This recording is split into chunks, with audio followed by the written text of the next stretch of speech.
L'autonomia ha senso solo se poi lo Stato passa le competenze alla Regione e la Regione poi ricalibra una maggiore autonomia nei confronti delle province e dei comuni. Bisogna avvicinare anche ai vicentini il potere decisionale nelle scelte anche dei quartieri. Il risultato vicentino del referendum per l'autonomia del Veneto sta ridando forza anche, un gioco di parole, a Forza Italia, pronta ad affrontare l'ormai prossima battaglia per le amministrative 2018 e partendo dal boom di affluenza e di sì alle urne di domenica scorsa, intende coinvolgere con un questionario i vicentini nella stesura del programma in vista della campagna elettorale ed è pronta alle alleanze. Forza Italia a questo punto si mette a disposizione degli alleati.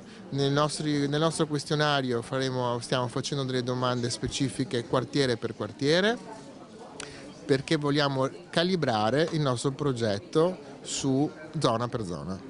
Insomma, una città di Vicenza vista dai vicentini a 360 gradi. Sì, dovrà essere un programma di centrodestra molto specifico. Il referendum, ormai lo si è detto più volte, ha registrato un voto trasversale di qualsiasi colore politico, anche se c'è chi affronta con molta cautela l'affondo di Zaia nella richiesta di regione a statuto speciale. Ero per un sì ancorato ai temi costituzionali, quindi la richiesta di maggiori deleghe e maggiori poteri. La richiesta della regione a statuto speciale è un tema che riguarda la fiscalità ed è un tema, come dire, butto la palla più in alto e poi si fa fatica a prenderla. Io starei con i piedi per terra e porterei a casa intanto più competenze.